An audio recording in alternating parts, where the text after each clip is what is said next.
C'est juste une petite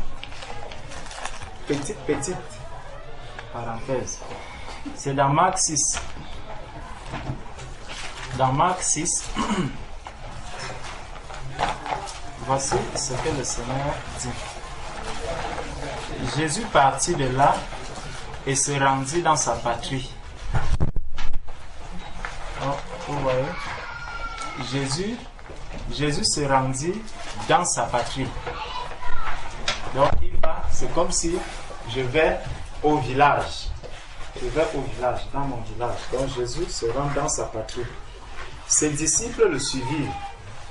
Donc, quand le sabbat fut venu, il se mit à enseigner dans la synagogue. Beaucoup de gens qui l'entendirent étaient étonnés et disaient: d'où lui viennent ces choses? Écoutons bien. D'où lui viennent ces choses? Quelle est cette sagesse qui lui a été donnée? Et comment de tels miracles se font-ils par ses mains? Comment de tels miracles se font-ils par ses mains? Le verset 3 maintenant. N'est-ce pas le charpentier? Donc, n'est-ce pas Alain Patrick que j'ai toujours connu? N'est-ce pas Solange que j'ai toujours vu? N'est-ce pas Linda que j'ai toujours vu? N'est-ce pas Franck que j'ai toujours vu? N'est-ce pas Aïcha que j'ai toujours vu? N'est-ce pas Bernadette que j'ai toujours vu? Donc, n'est-ce pas le charpentier, le fils de Marie, le frère de Jacques, de José, de Jude et de Simon? Et ses sœurs ne sont-elles pas ici parmi nous? Donc, est-ce que ce n'est pas les frères que je fréquente tous les jours, les sœurs avec qui nous avons l'habitude d'aller nous rassembler, soit chez Maman Nana ou au parc, avec qui on a l'habitude de faire des beignets ensemble, de préparer des gâteaux ensemble, les sœurs avec qui j'ai l'habitude de rigoler? C'est tout ça, il y a tout ça qu'on met devant quand je vois mon frère, quand je vois ma sœur. C'est pour ça que tout au début on a dit que Jésus se rend dans sa patrie. Donc avec les gens qui le connaissaient bien dans la chair, dans son milieu social, le quotidien de Jésus, ces personnes-là le connaissaient. Donc à la fin du verset 3, et il était pour eux une occasion de chute. Tu vois? Donc quand je commence à regarder le frère Georges comme quelqu'un qui, dès que je le vois, c'est seulement, je dois rire parce que bien que son aspect il est déjà amusant. Donc quand même le frère Georges va se présenter avec la parole, il va commencer à parler, tu vas encore la prendre dans la rigolade. Tu vois? Tu vas la prendre dans la rigolade. Pourtant tu ne sais pas si c'est à ce moment-là que le frère Georges est en train de te dire: ma soeur, l'enlèvement aura lieu. Et quelques minutes après, le Seigneur arrive, il enlève. Tu dis: ouais, mais comment je n'ai pas pris au sérieux ce que ce frère était venu me dire. Parce que je l'ai pris comme j'ai l'habitude de le prendre. Même quand il vient de la part de Dieu, même quand il vient comme les personnes qui étaient venues devant Abraham, que Abraham est venu rencontrer, alors que c'était l'Éternel lui-même. Mais Abraham pouvait se dire: ah, est-ce que l'Éternel, depuis quand il se présente, je sais qu'il y a un, quand on dit l'Éternel est un, donc c'est une seule personne, 3 personnes. Les prendre à la légère, tu vois. Donc le Seigneur lui-même, il se présente dans sa patrie et on nous dit, mais Jésus leur dit: un prophète n'est méprisé que dans sa patrie. Un prophète n'est méprisé que dans sa patrie. Or, le prophète, c'est quelqu'un qui parle de la part de Dieu. Ce qu'il dit vient de Dieu. Et si ça vient de Dieu, ça veut dire que la parole de Dieu nous dit, la parole de Dieu qui est sortie ne retourne à lui qu'après avoir accompli ce pourquoi elle est descendue. Donc, quand le prophète va se retrouver là, on va le mépriser. Cela n'empêche que ce qui sortira de sa bouche aura un effet. Donc, si vous le méprisez et vous prenez à la légère ce qu'il aura dit, tant pis pour vous. Cela n'en demeure pas moins qu'il reste prophète. Amen. Donc, le Seigneur dit, mais Jésus leur dit, un prophète n'est méprisé que dans sa patrie, parmi ses parents et dans sa maison. Dans sa maison. La question, c'est qui habite la maison? C'est la famille. Donc, c'est les frères et sœurs qui sont dans la même maison. Et le Seigneur nous dit que c'est dans cette maison que le prophète est méprisé. Amen. Vous voyez? Quand vous voyez un homme de Dieu qui veut absolument qu'on le respecte, qu'on le fasse ceci, non. La parole de Dieu doit s'accomplir. On doit mépriser le prophète dans sa maison.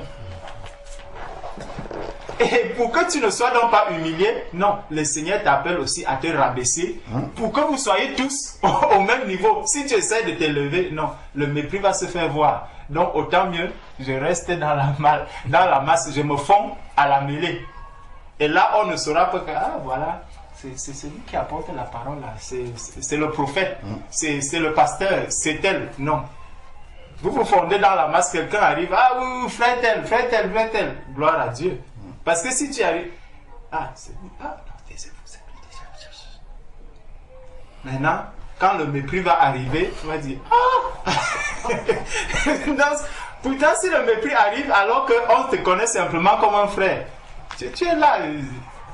Donc, le Seigneur nous dit que c'est dans sa maison que ces choses se passent. Et il ne put faire là aucun miracle, si ce n'est qu'il imposa les mains à quelques malades et les guérit. Tu vois? Donc, si nous prenons toujours nos frères, nos sœurs par rapport à la chair, cela peut nous jouer beaucoup de tours. Tu vois? Et ça, dans le monde, il y a un proverbe qu'on dit, trop de familiarité engendre le mépris. Donc, c'est dans le préjugé. Donc, je connais tel, j'ai l'habitude de voir tel, j'ai l'habitude de faire ceci. Quand on met cela dans la tête, le Seigneur nous dit que c'est une source d'incrédulité. Le malin va utiliser cela pour rendre quelqu'un incrédule. C'est pour ça que ici, le Seigneur, on nous dit, n'a pas fait beaucoup de miracles. Parce que ces personnes ne pouvaient pas accepter ce qui venait de Jésus. Rien de bon ne peut venir de Nazareth. Vous voyez?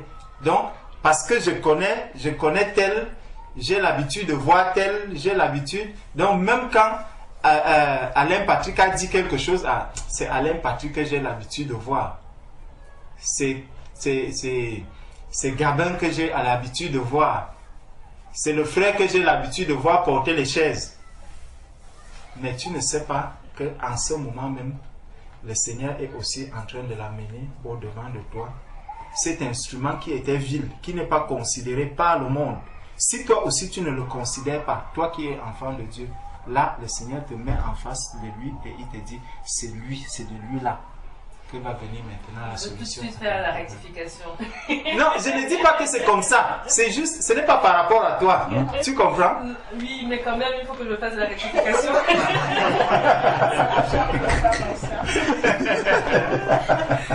Non, c'est pas Alain Patrick que je...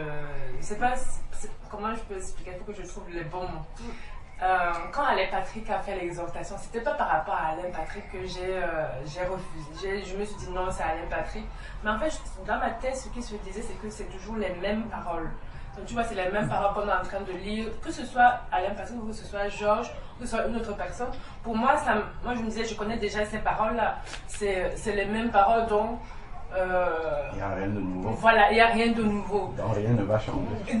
C'était un peu pas comme ça. Et c'est pour ça que j'ai bien répété, j'ai bien fait noter le fait que le Seigneur m'a fait méditer sur voilà, la foi, de croire à sa parole comme un enfant pourrait croire à son père, à ses parents. Et c'est là où je me suis rectifiée. Donc j'ai lutté contre ça pour ne pas en fait rejeter cette parole-là qui venait d'Alain Patrick. Mais c'était pas parce que c'était Non, ce n'est pas du tout ça. Mais gloire à Dieu parce que tu me permets d'ouvrir une autre parenthèse. C'est une parenthèse dans la parenthèse. Tu comprends donc que Ce que je disais, n'est-ce pas, ce n'est pas par rapport à toi ou au frère Alain. C'est juste que le Seigneur nous ouvre les yeux sur le fait que lorsque, même cette parole, c'est pour ça que je dis, tu ouvres une autre parenthèse, parce qu'on va rentrer dans la parole. Quand quelqu'un se présente à nous et qu'il nous parle de la part de Dieu, peu importe qui c'est, même si c'est un petit enfant qui me parle de la part de Dieu, je dois m'arrêter. Écoutez d'abord ce qu'il dit.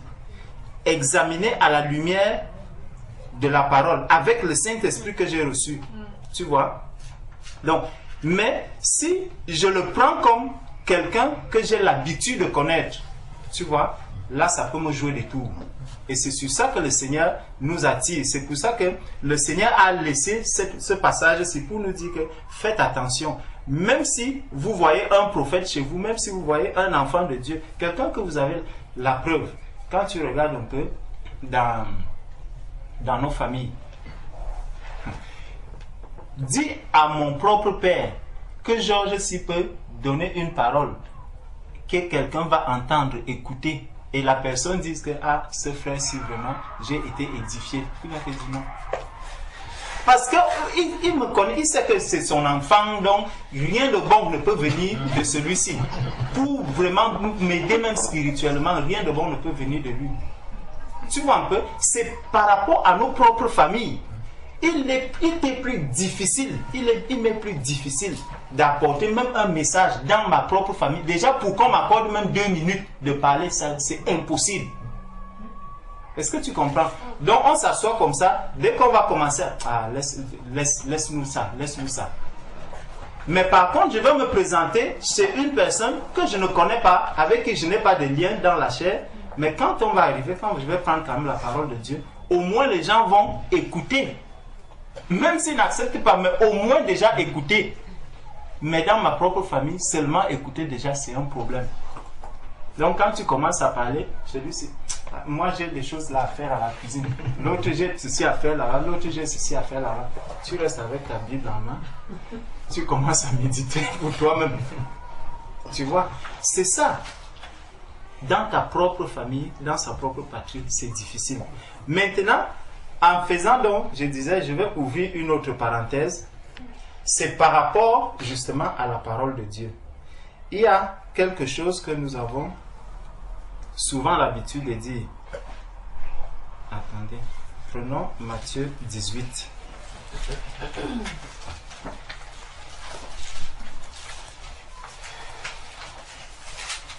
Dans Matthieu 18, au verset 19. Du verset 19 au verset 20.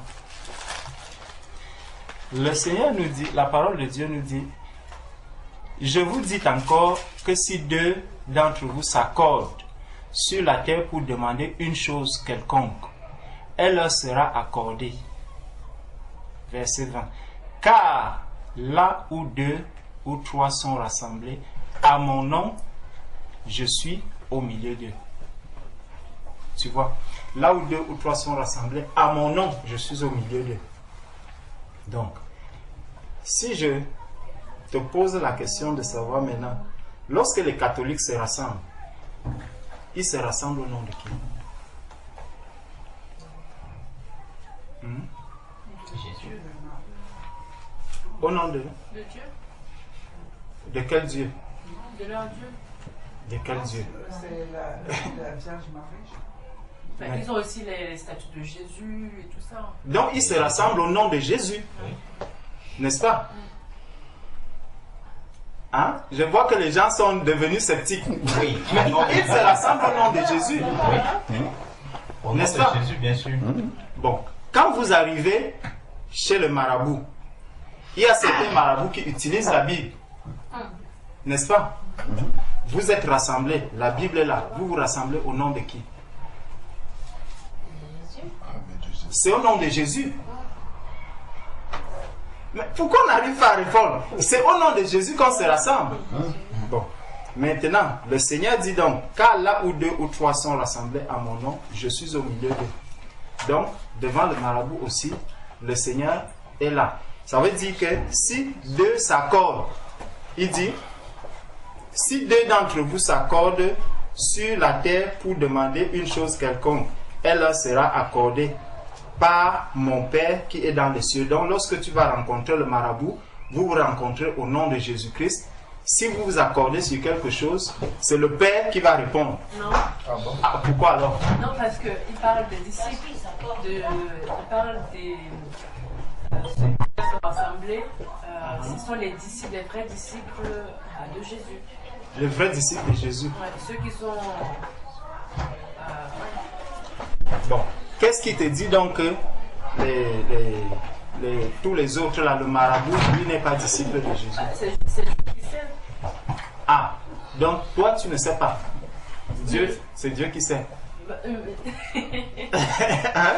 Ben, si deux personnes, on ne peut pas forcément savoir qu'une personne est marabout ou pas, sauf s'il a des trucs extérieurs, externes, Des fruits. voilà, des fruits externes ou bien des trucs externes, parce qu'il y a certains marabouts que tu ne pourras pas savoir si c'est un marabout. Bon, prenons encore Psaume 133. Prenons encore Psaume 133. C'est toujours pratiquement la même chose. Psaume 133, verset 1. Voici, oh, qu'il est agréable, qu'il est doux pour des frères de demeurer ensemble. C'est comme l'huile précieuse qui, répandue sur la tête, descend sur la barbe d'Aaron, qui descend sur le bord de ses vêtements. C'est comme la rosée de l'Hermon qui descend sur les montagnes de Sion. Car c'est là que l'Éternel envoie la bénédiction et la vie pour l'éternité. Donc, si nous nous assemblons donc en son nom, le Seigneur envoie la bénédiction et la vie pour l'éternité. Donc, on s'assemble donc chez un marabout avec la Bible. Est-ce que la bénédiction du Seigneur arrive? Oui, sœur Aïcha. La parole est précise. Quand des frères, déjà pour être frère, il faut avoir le même esprit. Ah. Et puis pour s'accorder, le Seigneur dit quand deux ou trois s'accordent pour demander, est-ce qu'ils s'accordent? Déjà, est-ce qu'ils ont le même esprit? Ok. Gloire à Dieu. Gloire à Dieu. Quand on va chez le marabout, est-ce qu'on a le même esprit que le marabout? Oui. Oui. N'est-ce pas? Bien sûr. Oui. On peut pas être de Dieu et aller chez le marabout. Voilà. Amen. Donc celui qui va chez le marabout a le même esprit que le marabout. Donc s'ils s'accordent, ils sont dans le même esprit. Est-ce qu'ils auront la bénédiction de Dieu? Moi, je peux dire oui, hein, parce que le Seigneur fait pleuvoir. Il a dit sur les mauvais, sur les bons, ou bien les justes sur les bons. Donc, là, c'est chaud. Hein? Le Seigneur, il est souverain. Bon, Hein? donc, le verset 133 ne s'est pas arrêté là. Il a dit, et la vie pour l'éternité. Donc, ils auront aussi la vie pour l'éternité. Non. Ah. Donc, ça fait qu'il y a une demi-bénédiction. L'autre est donc parti. Hein? Il y a des choses qu'il accorde sur la terre, mais qu'il n'accorde pas au ciel. Hein? Est-ce que tu crois? Satan aussi bénit, hein, ses enfants. Bon. Ah oui, c'est ça. On a Voilà. Voilà.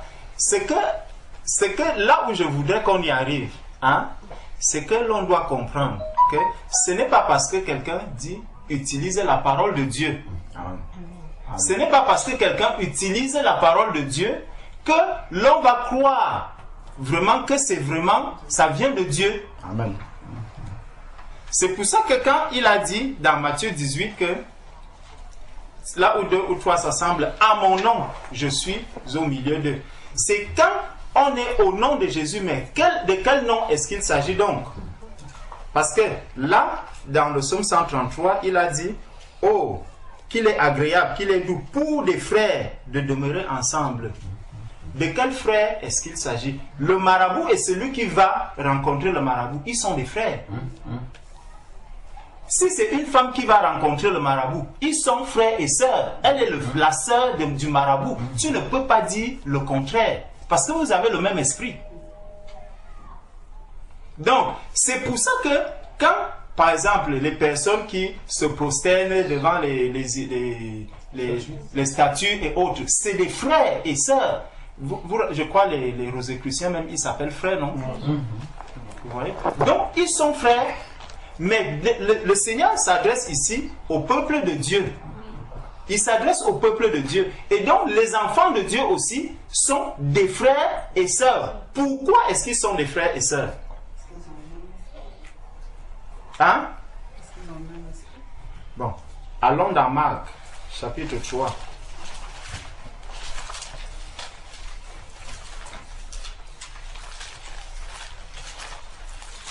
Marc, chapitre 3, au verset 33.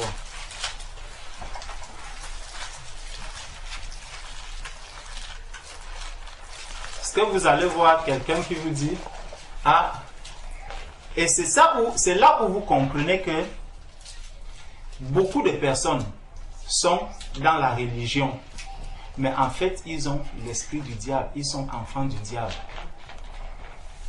Parce que quand quelqu'un va vous dire, il est enfant de Dieu, mais dès qu'il sort d'un lieu où il était adoré le Seigneur, tu le revois dans la présence du marabout et parfois avec la même Bible. La Bible qu'il a utilisée quand il était en train d'adorer le Seigneur là-bas, où on lui a sorti le message de Dieu est saint, Dieu est saint, Dieu est saint. Il revient avec la même Bible devant le marabout. C'est cette même Bible qu'on va utiliser. Comprenez qu'il y a un problème. De quel esprit donc est animée cette personne? Il est véritablement le frère du marabout. Parce que le Seigneur a dit que tu ne peux pas servir deux maîtres. Et ces personnes sont exactement en train de servir, de croire qu'ils servent deux maîtres. En réalité, ils ne servent pas le Seigneur. Ils servent le même maître, même là où il était. Parce que c'est la même Bible qu'il va ramener encore chez le marabout. Dans Marc, chapitre 3, à partir du verset 30, bon, prenons le verset 33. Non, commençons au verset 31 même, pour qu'on essaie de comprendre. Suivant sa mère et ses frères donc de Jésus, qui se tenaient dehors, l'envoyèrent appeler. La foule était assise autour de lui, et on lui dit, voici ta mère et tes frères sont dehors et te demandent. Et il répondit, qui est ma mère et qui sont mes frères? Puis, jetant les regards sur ceux qui étaient assis tout autour de lui, voici, dit-il, ma mère et mes frères. Car quiconque fait la volonté de Dieu, celui-là est mon frère, ma soeur et ma mère. Amen. Vous voyez? Donc c'est celui qui fait la volonté de Dieu qui est mon frère, qui est le frère de Jésus, qui est la sœur de Jésus. Ça veut dire que si je fais la volonté de Dieu, toi aussi tu fais la volonté de Dieu, nous pouvons dire que nous sommes tous frères et sœurs. Parce que nous sommes tous aussi frères de Jésus. Amen. Vous voyez? Donc c'est donc aux frères de Jésus et à ses sœurs que le Seigneur dit que ici qu'il est doux, qu'il est agréable pour des frères. Donc ceux qui acceptent le Seigneur, ceux qui font la volonté de Jésus, de Dieu, ceux qui cherchent à plaire à Dieu, c'est à ceux-là que le Seigneur va dire ici que c'est là qu'il accorde la bénédiction et la vie pour l'éternité. Donc ce n'est pas une partie, ce n'est pas seulement la bénédiction et il laisse la vie pour l'éternité, non, c'est qu'il donne la bénédiction et la vie pour l'éternité, les deux ensemble. Donc, on revient donc ici dans Marc 18, où on demandait que car là où deux ou trois sont rassemblés en mon nom, je suis au milieu d'eux. Les catholiques, ils se rassemblent au nom de Jésus. Celui qui va rencontrer le marabout et à qui le marabout va lui dire qu'on va prendre aussi la Bible, ils se rassemblent aussi au nom de Jésus. À tel autre, ils se rassemblent au nom de Jésus. Allons dans Apocalypse 19.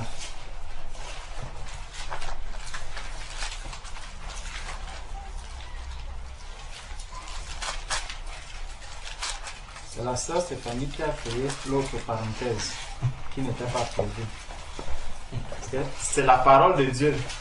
Donc au verset 19, à partir du verset 11, il est écrit: Puis je vis le ciel ouvert, et voici parut un cheval blanc. celui qui le montait s'appelle fidèle et véritable, et il juge et combat avec justice. Ses yeux étaient comme une flamme de feu, sur sa tête étaient plusieurs diadèmes.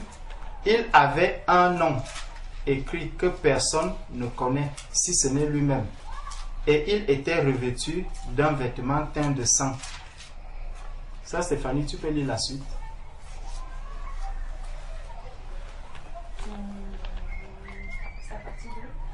La fin du verset 13. Et il était revêtu d'un vêtement. Son nom est la parole de Dieu. Ton Amen. nom est la parole de Dieu.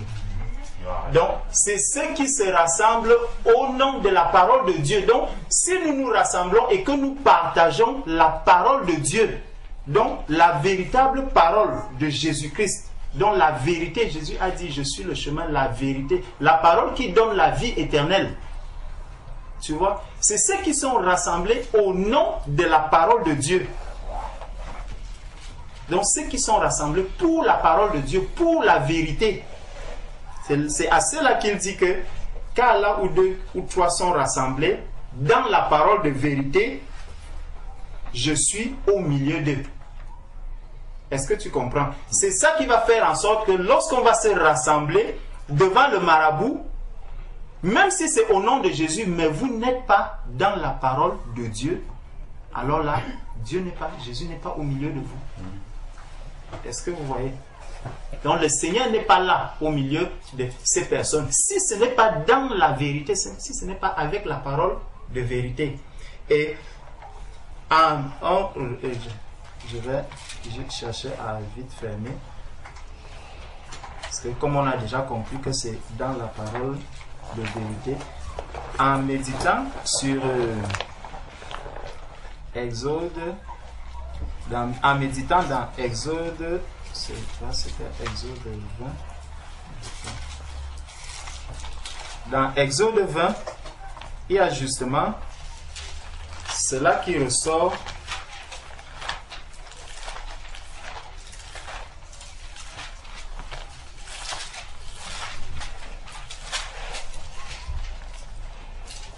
Regardez. Le Seigneur dit, vous ne ferez point, Exode 20 verset 23, pardon. Exode 20 verset 23. Le Seigneur s'appelle au peuple d'Israël et il a dit, vous ne ferez point des dieux d'argent et des dieux d'or pour me les associer. Vous ne vous en ferez point. Quand on lit cette parole, ça peut encore nous demander, mais pourquoi est-ce qu'il parlait des dieux d'or, des dieux d'argent? Si nous prenons Jean au chapitre 1, Jean chapitre 1 verset 1, que tout le monde connaît. Au commencement était la parole était avec Dieu, la parole était Dieu. N'est-ce pas? Donc, quand le Seigneur parlait des dieux d'argent, de quoi est-ce qu'il est en train de parler? La parole est Dieu. Maintenant, les dieux d'argent, c'est l'évangile de la prospérité. Est-ce que vous voyez? C'est de l'évangile de la prospérité que le Seigneur est en train de parler là dans Exode 20. Parce qu'il dit, vous n'allez pas me faire des dieux d'argent, des dieux d'or. Qui fait ces dieux d'or et ces dieux d'argent? C'est le peuple que Dieu a appelé à lui. C'est pour ça que dans les assemblées aujourd'hui, vous allez voir l'évangile de prospérité arriver. Ça arrive. C'est des dieux d'argent qu'on est en train d'élever aujourd'hui devant le Seigneur. C'est tout ça, la prospérité, l'argent. Vous entrez, vous allez voir des corbeilles alignées, plein la vue. Quand vous entrez, vous voyez de l'or partout, la maison est dorée. C'est tellement beau. C'est des dieux d'or, des dieux d'argent qu'on est déjà en train d'élever devant le Seigneur. Donc, le Seigneur dit, là, ce n'est plus au nom de Dieu, ce n'est pas au nom de la parole de Dieu, la parole véritable. Il faut pouvoir la scruter. Et là, quand on se rassemble dans cette parole-là, là, on doit voir que le Seigneur apporte la bénédiction et la vie pour l'éternité. Amen. Amen. Je vais fermer la parenthèse pour ne pas continuer. Que Dieu vous bénisse. Amen. Amen. Amen. Gloire au Seigneur. Merci frère Georges, que le Seigneur te bénisse. Par rapport à ce que tu as dit, si quelqu'un te donne une parole, ne regarde pas à la personne, mais regarde que c'est le Seigneur qui donne. La sœur Solange, mes sœurs, elles étaient venues me voir une semaine avant que je me retrouve à l'hôpital, mais la sœur Solange avait un message du Seigneur pour moi. Et le message m'a vraiment fortifié, ma sœur, parce que après ça, tout ce qui est arrivé, j'étais accrochée qu'au message, que ça m'a aidé à traverser tout en regardant pas à gauche, à droite, mais j'étais accrochée à cette parole que le Seigneur avait donnée pour moi. Donc vraiment, c'est la vérité ce que tu as dit. Amen.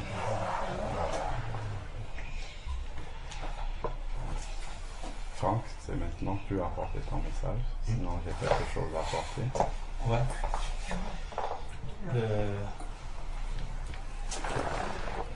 L'exhortation que je voulais apporter